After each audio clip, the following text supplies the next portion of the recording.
देखिए दोस्तों, Kirchhoff law जो है, किरचॉफ के दो नियम होते हैं। पहला करंट लॉ और दूसरा होता है वोल्टेज लॉ। तो हम समझेंगे पहले कि किरचॉफ करंट लॉ केसीएल क्या होता है। तो देखिए दोस्तों, किसी जंक्शन पर जितनी धारा अंदर आती है उतनी ही बाहर जाती है। जैसे रेलवे स्टेशन का कोई जंक्शन होता है तो जितनी ट्रेन अंदर आएगी उतनी ही बाहर जाएगी। ज़्यादा इसमें सोचने की बात है नहीं, बहुत इजी वे है किरचॉफ लॉ का। पहला नियम जो है बहुत ही इजी है दोस्तों, ये परीक्षा में बार बार पूछा जाता है और बच्चों से नहीं बनता है, क्योंकि इतनी सारी चीज़ें याद करने के लिए होती है तो बच्चे अच्छे से नहीं याद कर पाते हैं।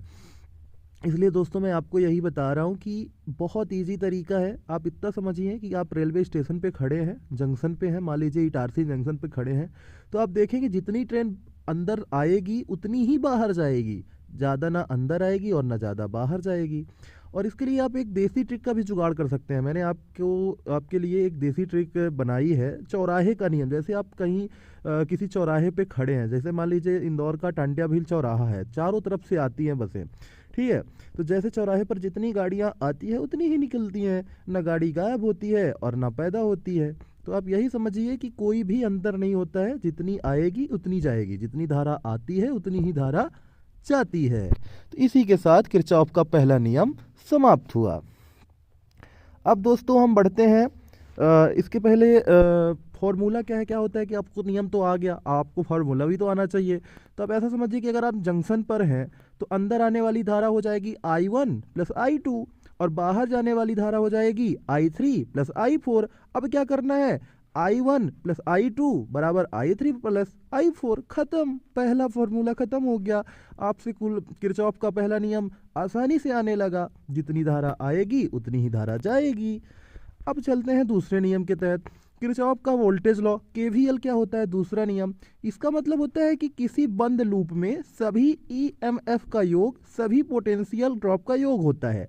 टेंशन मत लीजिए, ये अगर आपको टफ लग रहा है तो मैं आपको देसी ट्रिक बताऊंगा। देसी ट्रिक का मतलब ये है कि जैसे आप किसी पहाड़ पर चढ़े रहे हैं और उतर रहे हैं, जितना ऊपर चढ़ेंगे तो बैटरी से एनर्जी मिलेगी, उतना ही नीचे उतरना पड़ेगा, रेजिस्टेंस में एनर्जी खर्च होगी। जैसे आप चढ़ेंगे तो एनर्जी लगेगी और जब आप उतरेंगे तो एनर्जी चली आएगी। तो ज़्यादा टेंशन लेने की ज़रूरत नहीं है दोस्तों। जैसे आपको मैं आसानी से समझाता हूँ कि जितना ऊपर आप चढ़ेंगे, पहाड़ पे जितना चढ़ेंगे तो बैटरी से एनर्जी मिलेगी, और जब उतना ही नीचे उतरना पड़ेगा तो रेजिस्टेंस में एनर्जी खर्च होगी। समझ रहे हैं आप ना भाई। तो ज़्यादा सोचने की बात नहीं है। अब आता है कि किरचॉफ लॉ के उपयोग। हमेशा पेपर में पूछता है कि 2 उपयोग लिखिए, 3 उपयोग लिखिए। ये 4 नंबर आपका कंफर्म है बच्चों, किरचॉफ लॉ बहुत इंपॉर्टेंट है। आप 4 नंबर इसमें पा ही जाएंगे, कोई भी इसमें चांस नहीं है। अब देखिए, अब क्या होता है किरचॉफ लॉ के उपयोग। किरचॉफ लॉ का पहला उपयोग है कॉम्प्लेक्स सर्किट में करंट निकालने के लिए। कॉम्प्लेक्स सर्किट जो होता है बच्चों, उसमें करंट निकालने के लिए इसका उपयोग किया जाता है। और मल्टीपल बैटरीज वाले सर्किट्स के लिए इसका उपयोग किया जाता है। और Wheatstone bridge, metre bridge में भी इसका उपयोग किया जाता है। तो और मज़े की बात यह है कि एमपी बोर्ड न्यूमेरिकल में भी सबसे ज़्यादा किरचॉफ लॉ का उपयोग किया जाता है बच्चों। तो फाइनल सुपर ट्रिक याद रखने के लिए मैं आपको बता रहा हूँ, जंक्शन इक्वल टू केसीएल चौराहा। पहला नियम जंक्शन है, आप समझ ही गए होंगे। और दूसरा है लूप, केवीएल पहाड़ पर चढ़ना और पहाड़ पर उतरना। आशा करता हूँ बच्चों आपको ये वीडियो पसंद आई होगी। अगर आपको ये वीडियो पसंद आई है तो आप वीडियो को लाइक करें, चैनल को सब्सक्राइब करें और अपने दोस्तों को शेयर करें। थैंक यू बच्चों, मिलते हैं नेक्स्ट वीडियो में।